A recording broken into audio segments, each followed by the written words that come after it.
Il y a 6 ans, je prenais congé de mes responsabilités en tant que président de la République, chef de l'État.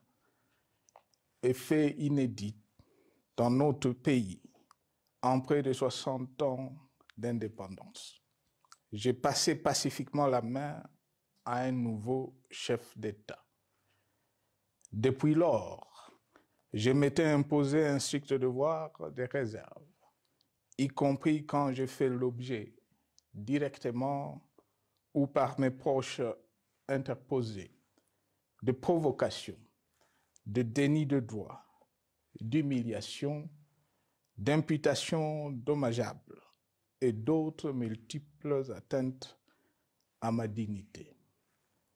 D'abord, parce que je suis convaincu que le temps est le meilleur allié de la vérité, un antidote lent mais puissant contre le venin du mensonge et de la délation.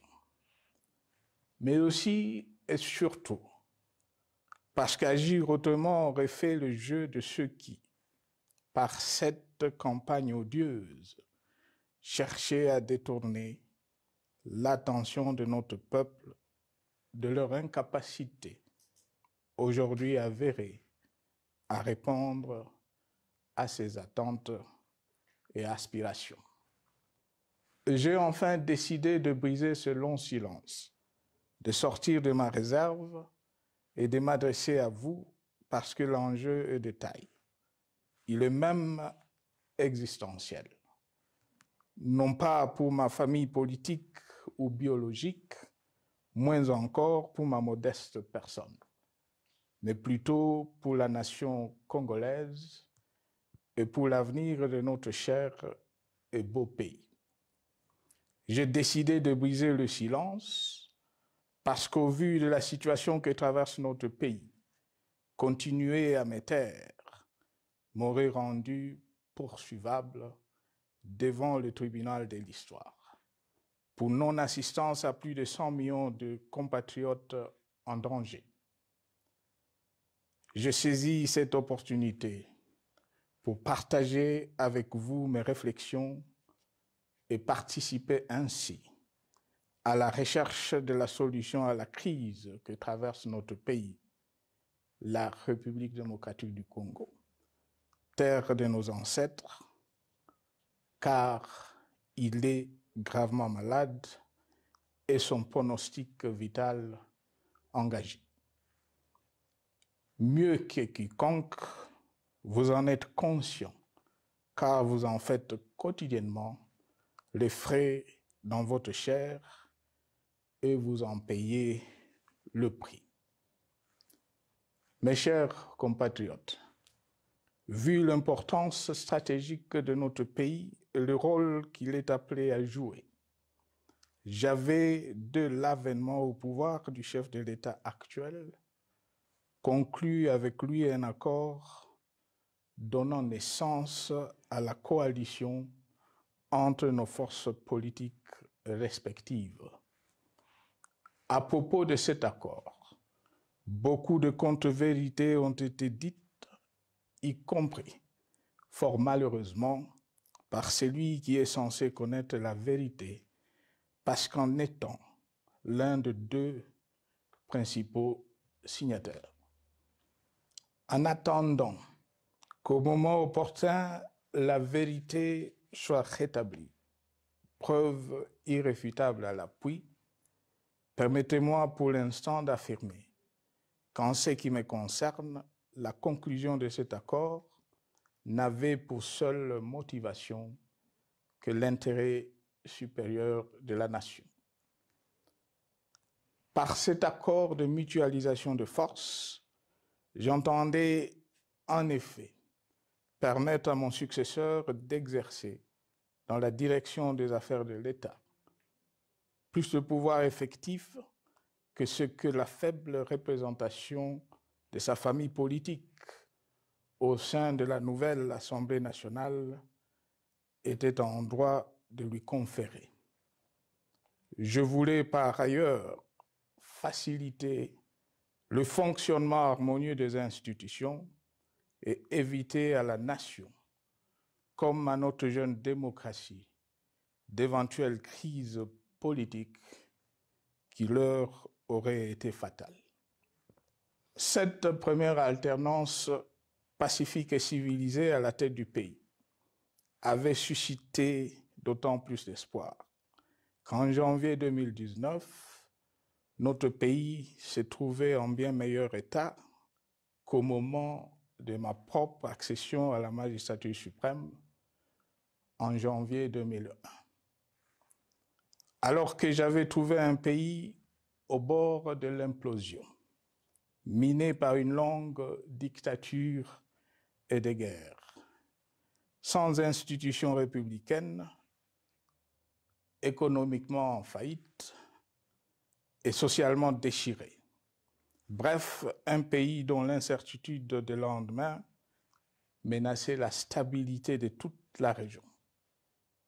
Le 24 janvier 2019, j'avais en effet légué un bien meilleur héritage à mon successeur, à savoir un pays réunifié, largement pacifié et dont les limites territoriales correspondaient exactement à celles qu'elles étaient au 30 juin 1960. Une nation reconstituée, réconciliée et fière de sa diversité. Un État doté d'une constitution progressiste et des institutions fonctionnant harmonieusement.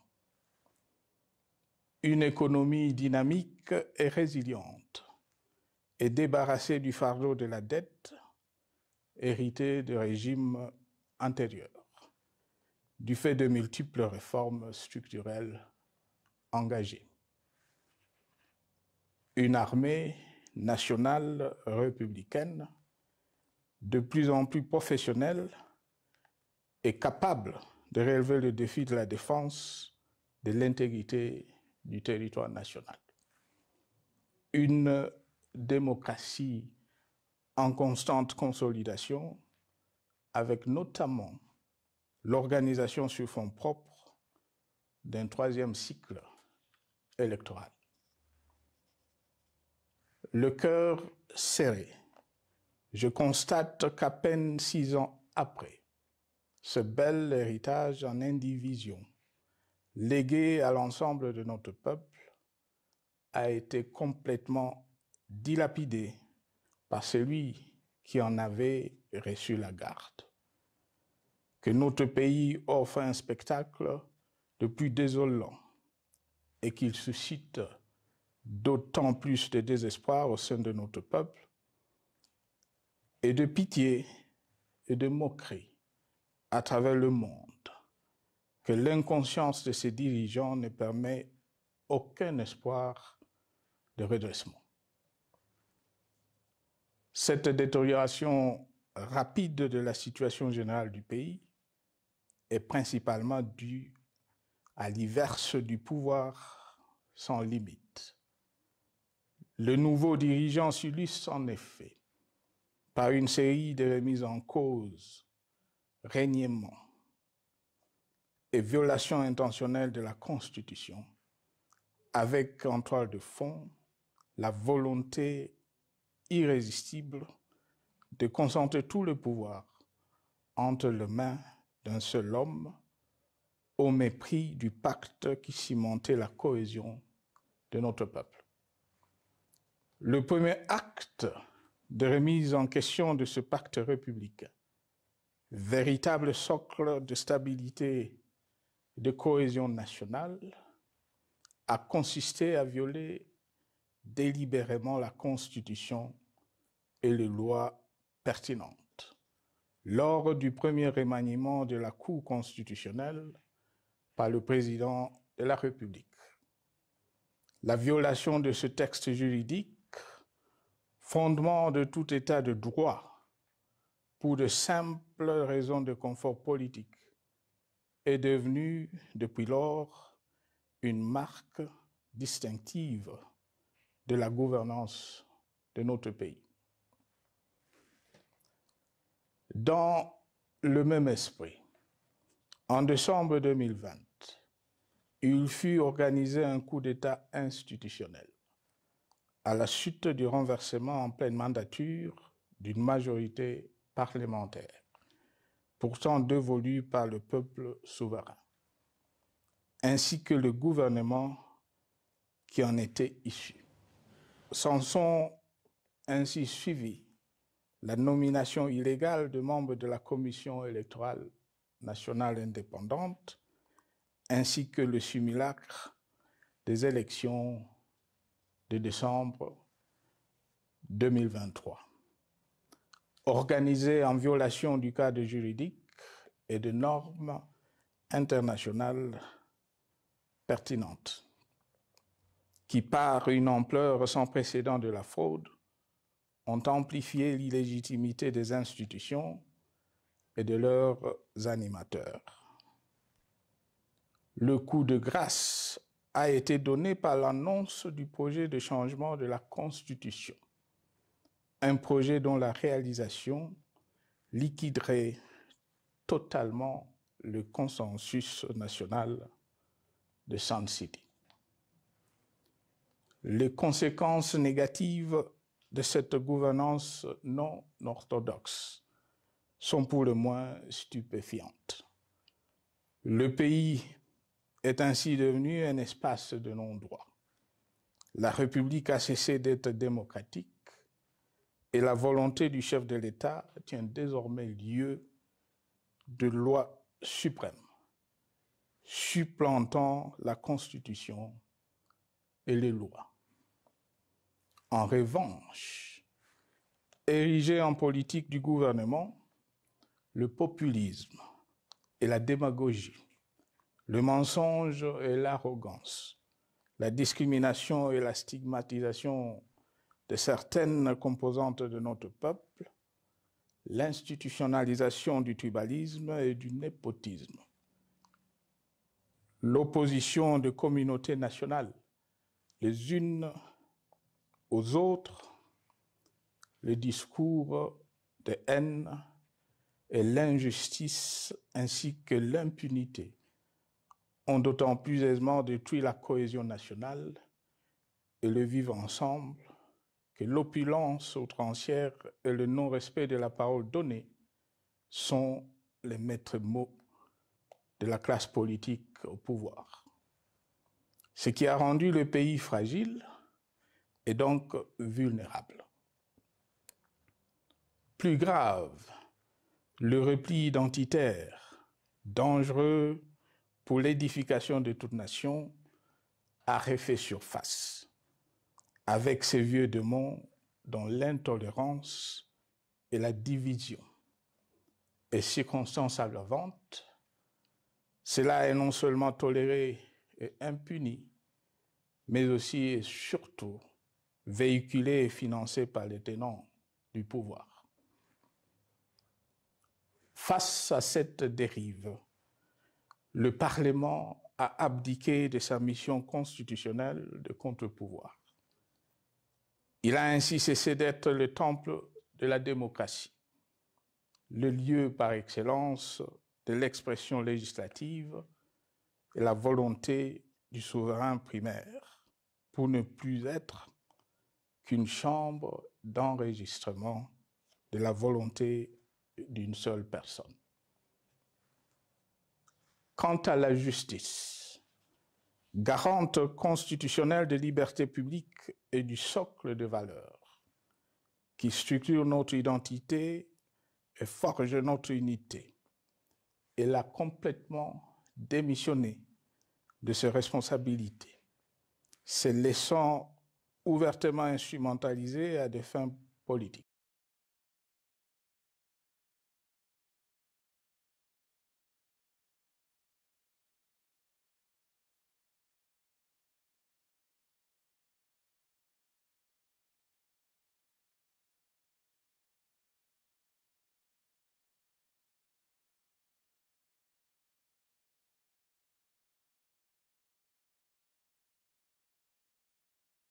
les milices tribales, ainsi que la police et le service de renseignement, eux aussi détournés de leur noble mission de protection des citoyens et de sécurisation de l'État. Sur le plan économique, la situation est de plus inquiétante.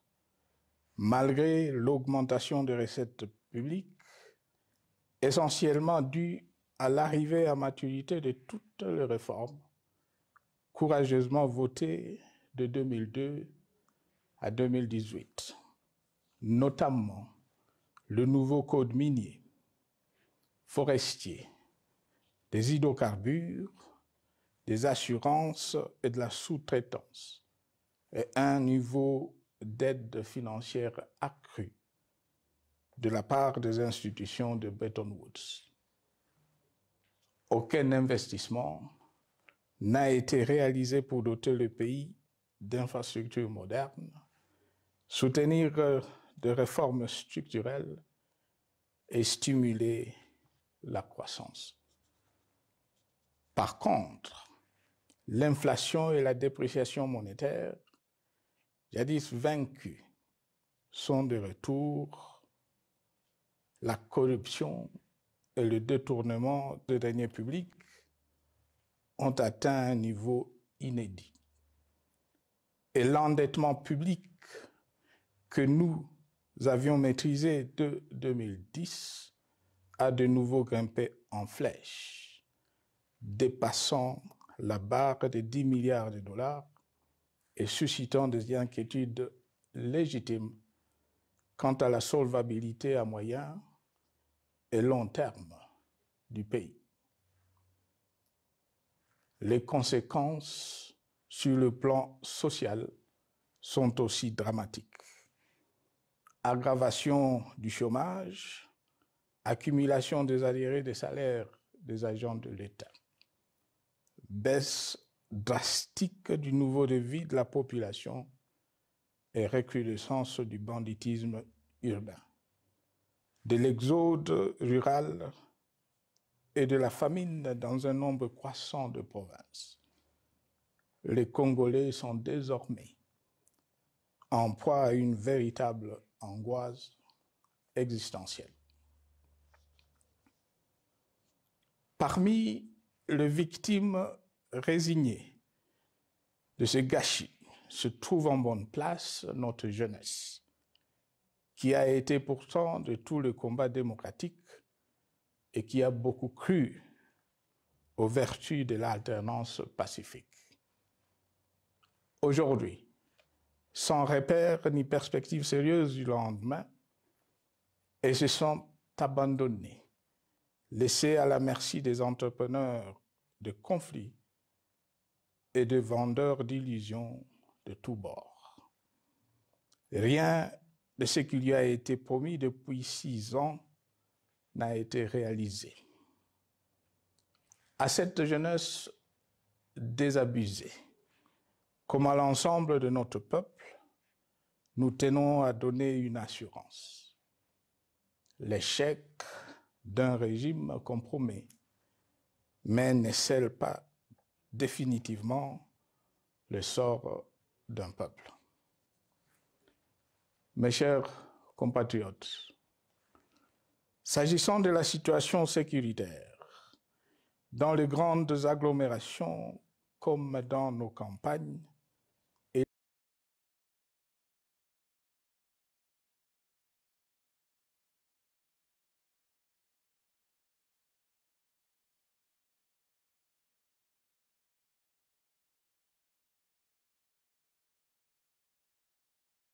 au Maniema, au Tanganyika, au Katanga et au Maïndombe, province pourtant voisine de Kinshasa, capitale du pays et siège des institutions.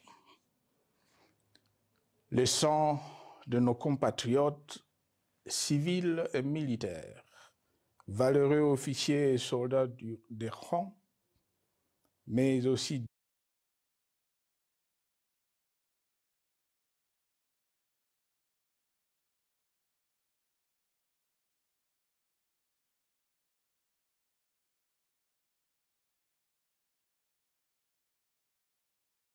du fait de l'intolérance, du cynisme, voire pire, d'un terrorisme d'État pratiqué dans un seul et unique dessein, l'abus du pouvoir pour le pouvoir. C'est le cas, entre autres, de plusieurs centaines de détenus du centre pénitentiaire de rééducation de Makala, sauvagement abattus dans la nuit du 1er au 2 septembre 2024, victimes sans défense d'un crime incontestable contre l'humanité, à ce jour resté impuni. Il en est de même de membres de la secte mystico-religieuse Wazalendo de Goma, de jeunes de la Junafek à Lubumbashi et du massacre des adeptes de l'église Mbidi à Kilwa. Cette déliquescence de la situation sécuritaire est due à la mauvaise gouvernance du pays qui, dans ce secteur, est aujourd'hui caractérisé par une formation militaire bâclée, des recrutements et mises en place ethniquement motivés, ainsi que par l'emprisonnement sans jugement, aussi bien de plusieurs militaires et officiers de haut rang que des agents de l'ordre et de sécurité, majoritairement swahiliphones. Bien plus, à l'armée nationale, bouclier de la nation, instrument de préservation de l'indépendance nationale et de l'intégrité territoriale, il a été substitué de bandes de mercenaires, de groupes armés, de milices tribales et de forces armées étrangères qui ont non seulement montré leurs limites, mais aussi enfoncé le pays dans un chaos indescriptible. L'État a ainsi perdu le monopole de la violence légitime en sous-traitant aux groupes armés, autrefois maîtrisés, le maintien de l'ordre public et de la tranquillité nationale.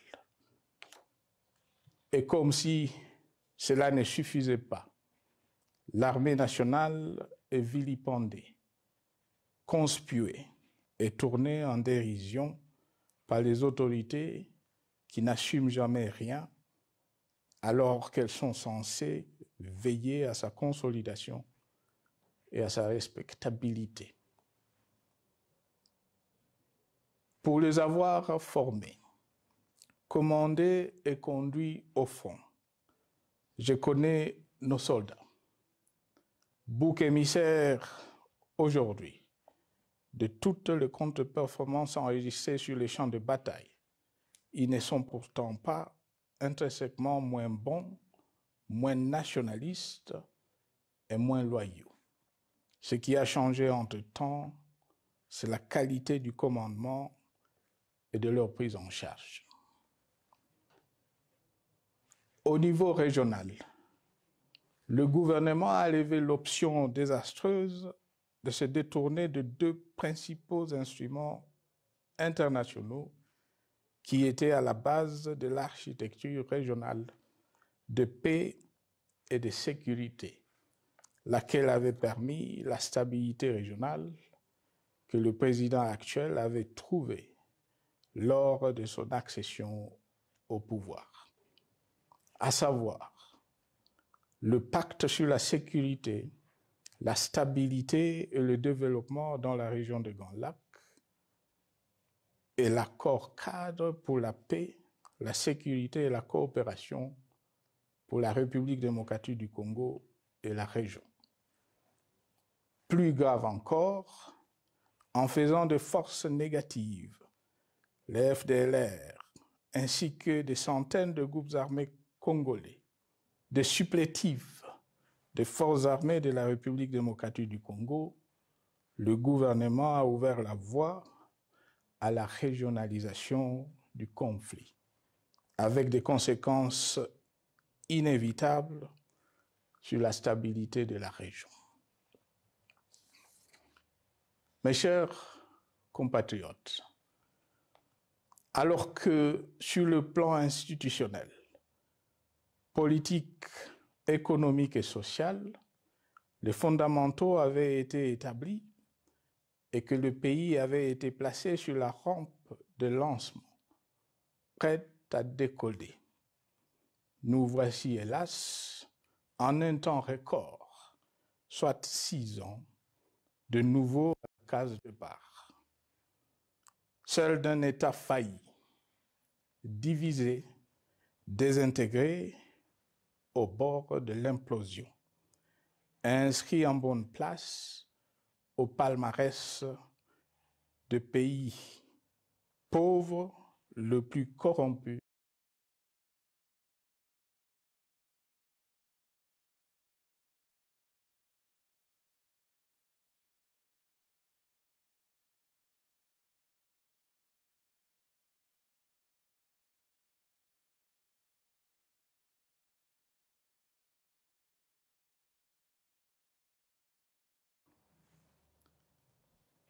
La crise qui déchire notre pays est donc profonde et multidimensionnelle. Sa solution doit être nécessairement globale. Toute autre approche n'a donc aucune chance de conduire à une paix durable. Bien plus, le Congo est intemporel. Il n'appartient pas à tel ou tel régime politique. Ce dernier étant pas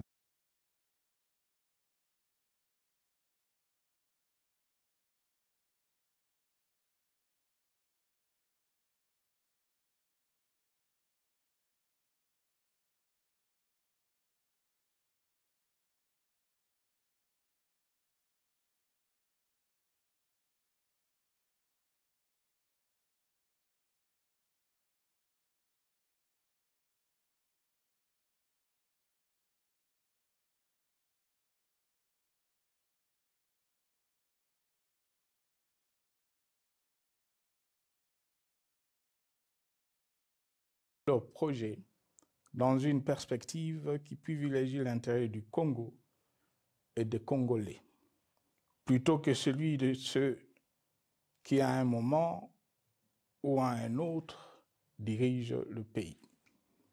Cela étant, pour sauver le Congo, les griefs légitimes du peuple congolais contre le régime en place ne peuvent être éludés. Ils doivent plutôt être pris en compte. La dictature doit prendre fin et la démocratie, tout comme la bonne gouvernance économique et sociale, doivent être restaurées. Car, comme en témoigne l'histoire, il ne peut y avoir de solutions sécuritaires définitives sans solution politique sincère. Sinon, il y aura de nouvelles vagues de convulsions politiques, de troubles à la paix, d'insécurité, d'instabilité institutionnelle, de conflits armés et de guerres civiles.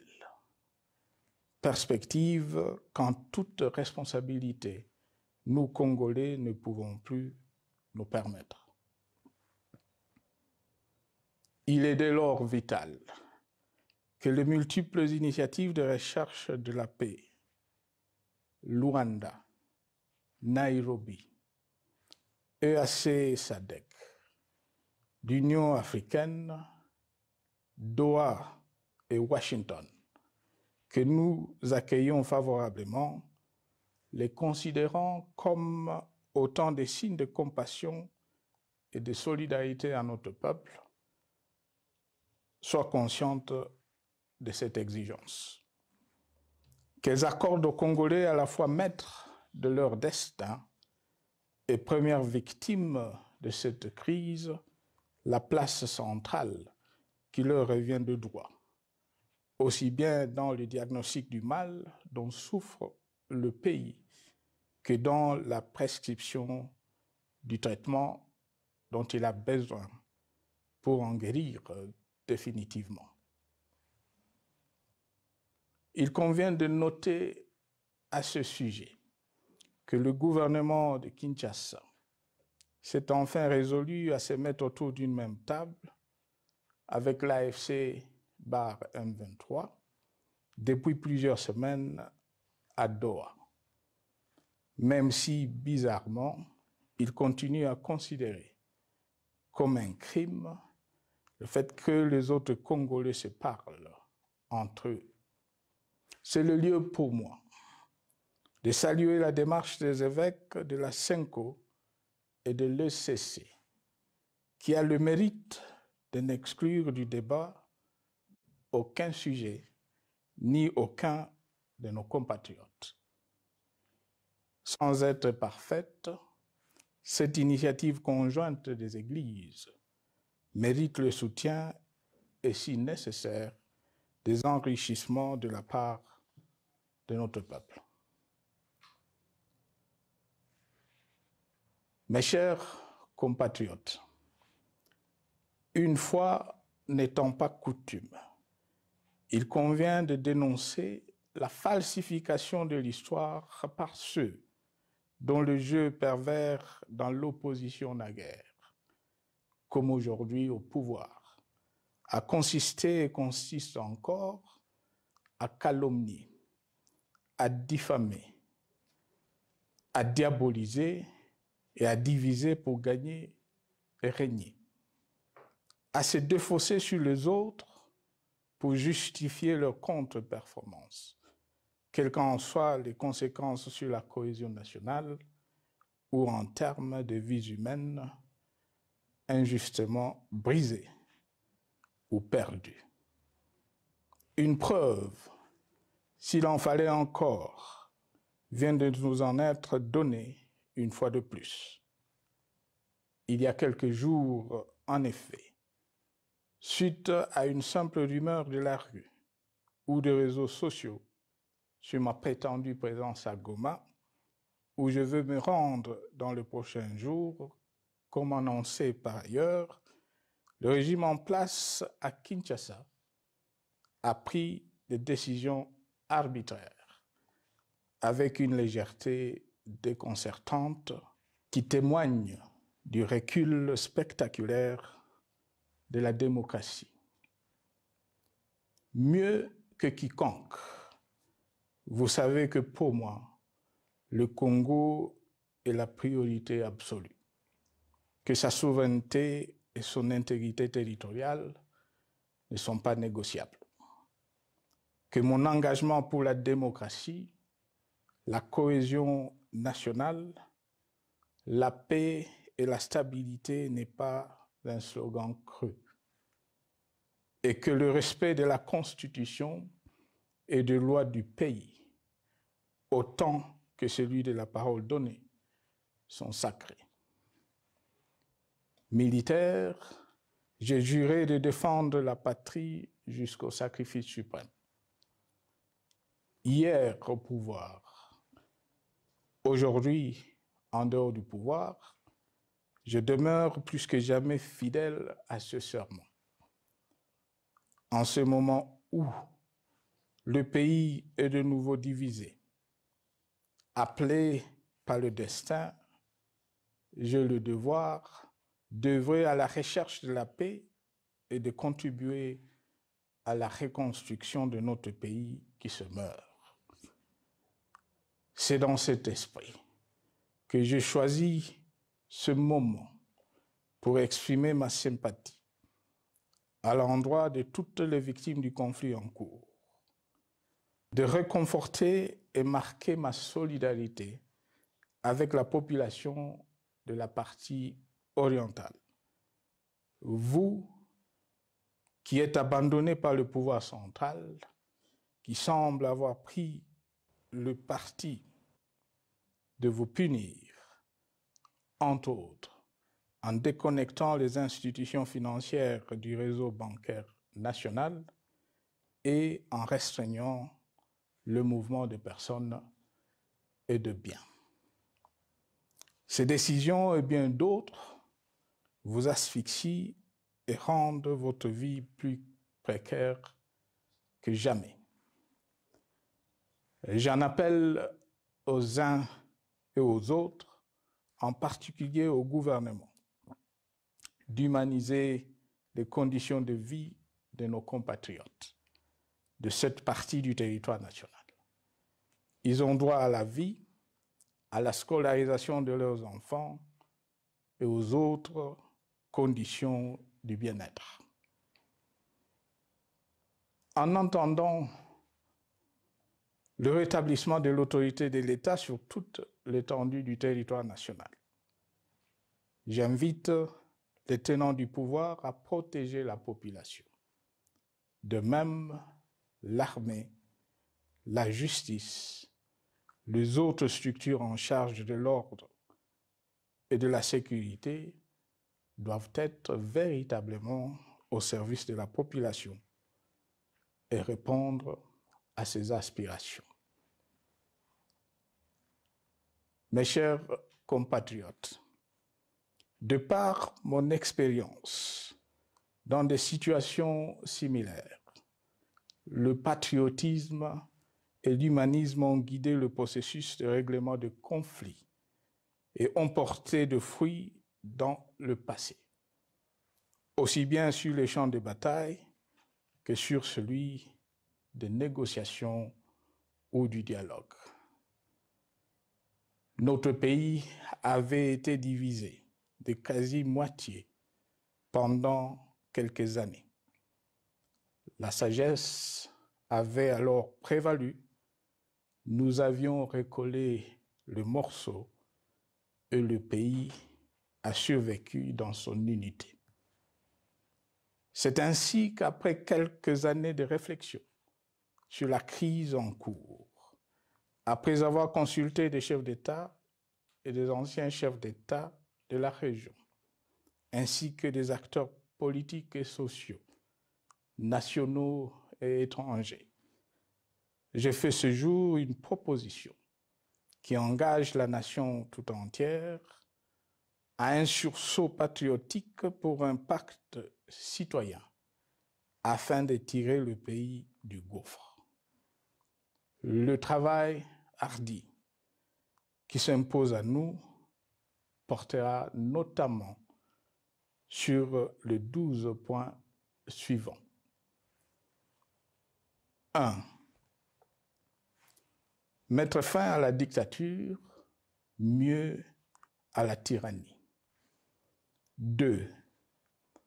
Arrêter la guerre. 3. Rétablir l'autorité de l'État sur toute l'étendue du territoire national. 4. Restaurer la démocratie en revenant aux fondamentaux d'un véritable État de droit. 5. Rétablir les libertés fondamentales. 6. Réconcilier le Congolais et reconstruire la cohésion nationale. 7. Relancer le développement du pays par la mise en place d'une bonne gouvernance économique, une gestion administrative et financière orthodoxe et une répartition équitable des ressources nationales. 8.